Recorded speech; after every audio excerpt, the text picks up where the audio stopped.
Bonjour et bienvenue dans cette vidéo qui vous servira de guide pour tout connaître sur votre dossier d'aide financière et aussi faire une nouvelle demande.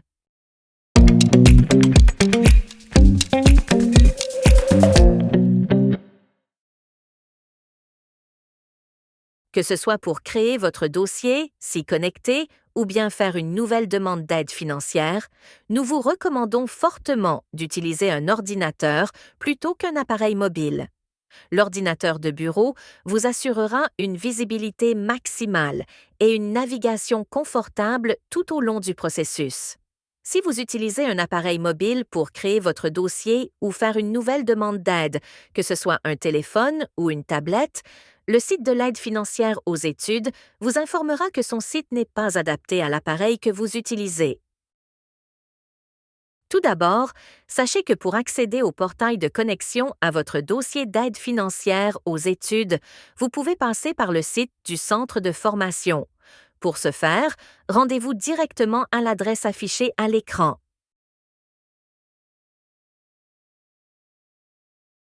Une fois sur la page d'aide financière, tout au bas, vous verrez un bouton bleu qui se nomme Faire une demande d'aide financière.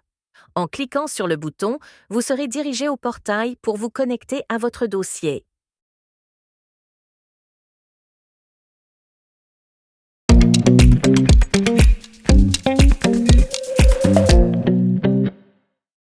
Pour vous connecter à un dossier déjà existant, vous devez d'abord choisir un profil dans le menu déroulant. Dans le cas présent, nous utiliserons le profil Personnes aux études et cliquez ensuite sur Continuer. Vous pouvez maintenant entrer vos informations de connexion, soit votre code permanent ainsi que votre mot de passe. Cliquez ensuite sur Se connecter.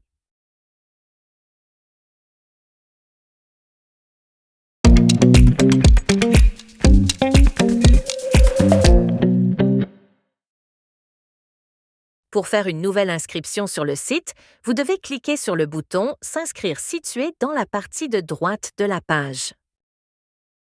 Vous devez avoir en main votre numéro d'assurance sociale, votre date de naissance et une adresse courriel valide. Remplissez tous les champs et cliquez sur Suivant. Vous recevrez un code de sécurité à l'adresse courriel indiquée à la première étape. En temps normal, la réception de ce code dans votre boîte courriel se fait assez rapidement. Si vous ne le voyez pas, pensez vérifier le dossier des courriels indésirables.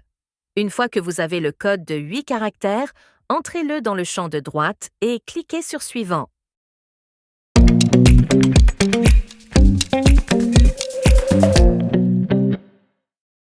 Si vous devez mettre à jour votre adresse de correspondance, cliquez sur le bouton Modifier juste en dessous de l'adresse inscrite au dossier.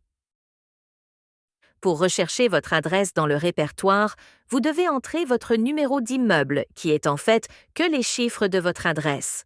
Ensuite, entrez votre numéro d'appartement, si c'est applicable, ainsi que votre code postal, puis cliquez sur Rechercher. Les adresses correspondantes aux informations entrées à la page précédente s'afficheront et vous devez sélectionner la vôtre et cliquer sur le bouton Enregistrer. Si votre adresse n'apparaît pas, vous devrez donc modifier les informations de recherche. Pour revenir à la page précédente, n'utilisez pas le bouton précédent du navigateur, mais plutôt le bouton Page précédente du site.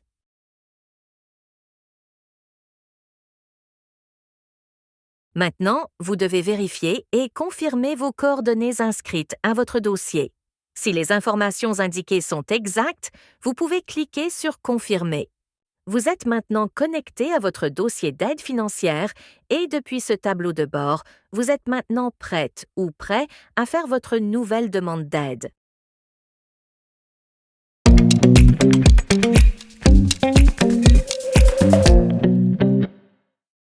Pour démarrer une nouvelle demande d'aide financière, cliquez d'abord sur l'onglet Formulaire temps plein.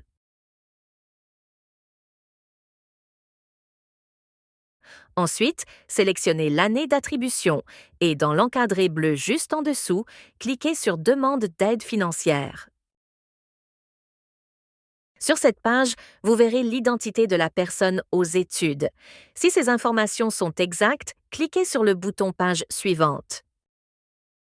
À la page Résidence au Québec, vous devez fournir l'information au point A, qui se nomme Critères de résidence au Québec, ainsi qu'au point B, nommé Études à l'extérieur du Québec. Une fois ces informations complétées, cliquez sur le bouton Page suivante. À la section Renseignements scolaires, au point A, nommé Études à temps partiel avant le début des études à temps plein de l'année sélectionnée auparavant, prenez le temps de bien lire les informations dans l'encadré avant de répondre à la question. Répondez maintenant aux questions suivantes et une fois complétées, vous pouvez cliquer sur le bouton Page suivante. Si, au point C, vous répondez oui à la question Études en cheminement continu, une section de sous-questions apparaîtra. Vous devez entrer la date de début et la date de fin de votre situation et indiquer le code d'établissement.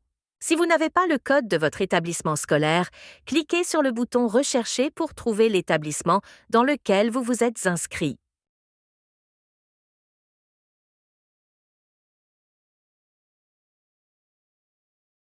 Si votre établissement scolaire est le CFP Samuel de Champlain, vous pouvez utiliser le code que vous voyez à l'écran.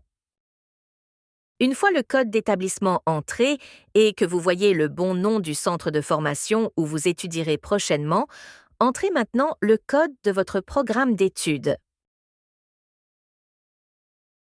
Lorsque toutes les informations du point C sont complétées, cliquez sur le bouton Rafraîchir. Vous serez automatiquement de retour au haut de la section Renseignements scolaires. Défilez la page tout en bas et répondez à la dernière question. Une fois la dernière question complétée, cliquez sur le bouton Page suivante.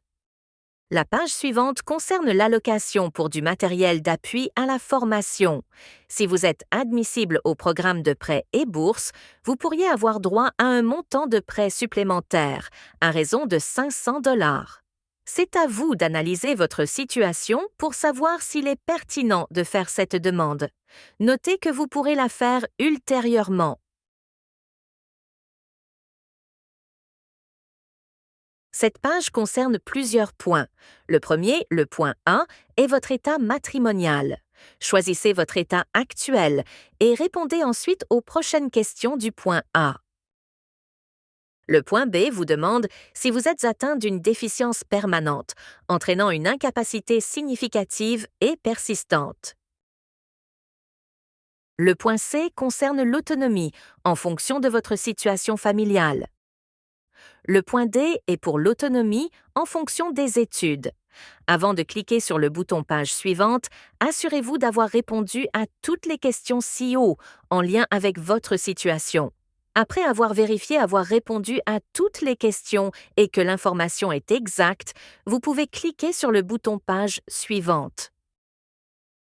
Cette section concerne les autres programmes de soutien financier dont vous auriez pu bénéficier dans le passé. Que ce soit le programme d'aide sociale, de solidarité sociale, d'objectif emploi ou tout autre programme semblable offert dans une autre province. Ensuite, répondez par oui ou par non aux questions suivantes. Une fois terminé, cliquez sur Page suivante.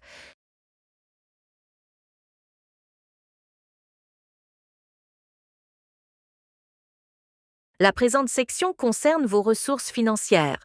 Vous devez donner une estimation aussi précise que possible de vos revenus. Tous vos revenus pour l'année en cours doivent être indiqués ici, incluant celui ou ceux obtenus d'une autre province ou d'un autre pays. Les montants doivent être en dollars canadiens. Si vous n'avez pas de revenus, inscrivez 0 dans le champ correspondant.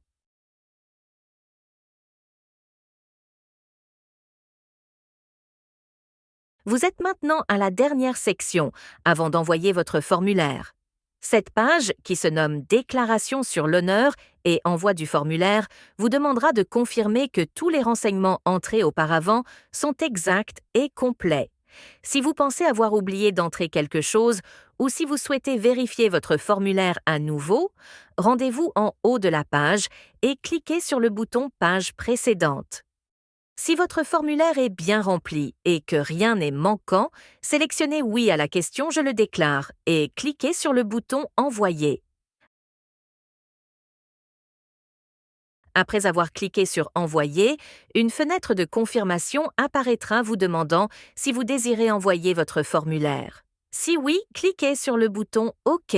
Dans le cas contraire, cliquez sur le bouton Annuler.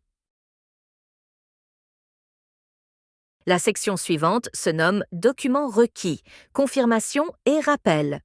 Dans cette section, vous aurez la confirmation que le ministère a bien reçu votre demande. Selon les informations que vous avez entrées dans votre formulaire, il se peut que vous ayez des documents à fournir. Pour déposer un document, vous verrez une icône ronde de couleur orange avec à l'intérieur un petit dossier avec un cadenas. À droite de cette icône, cliquez sur la phrase en bleu Déposer un document requis. Une fois avoir cliqué sur la phrase, une seconde fenêtre apparaîtra par-dessus la fenêtre principale. C'est à cet endroit que vous déposerez vos documents requis. Cliquez simplement sur l'icône du trombone et sélectionnez votre fichier en cliquant sur le bouton Choisir un fichier. Une fois votre document sélectionné, ne fermez pas la fenêtre tout de suite. Assurez-vous de cliquer sur le bouton Ajouter à la liste. Si vous devez ajouter plusieurs documents, il vous suffit de refaire les étapes enseignées tout juste avant. Une fois tous vos documents ajoutés à la liste, vous devez cliquer sur le bouton Joindre. Si vous omettez de cliquer sur le bouton Joindre, aucun de vos documents ne seront ajoutés à votre demande. Nous vous suggérons fortement d'envoyer les documents requis via le site Web du ministère. Celui-ci offre la possibilité de le faire par la poste, mais le délai de traitement est beaucoup plus long qu'en les téléversant sur le site. Si vous décidez d'envoyer vos documents par la poste, veuillez noter que vos documents originaux ne vous seront pas retournés. Il est donc conseillé de faire des photocopies de vos documents originaux. Ce seront ces photocopies que vous enverrez au ministère. Si jamais vous deviez ajouter vos documents requis ultérieurement, sachez qu'il est possible de le faire via le tableau de bord de votre dossier d'aide financière. Dans la barre d'onglets, cliquez sur le dernier qui se nomme « Transmettre un document ». L'interface diffère de ce que nous avons vu précédemment, mais le principe est le même. Prenez le temps de lire les étapes à suivre pour joindre vos documents.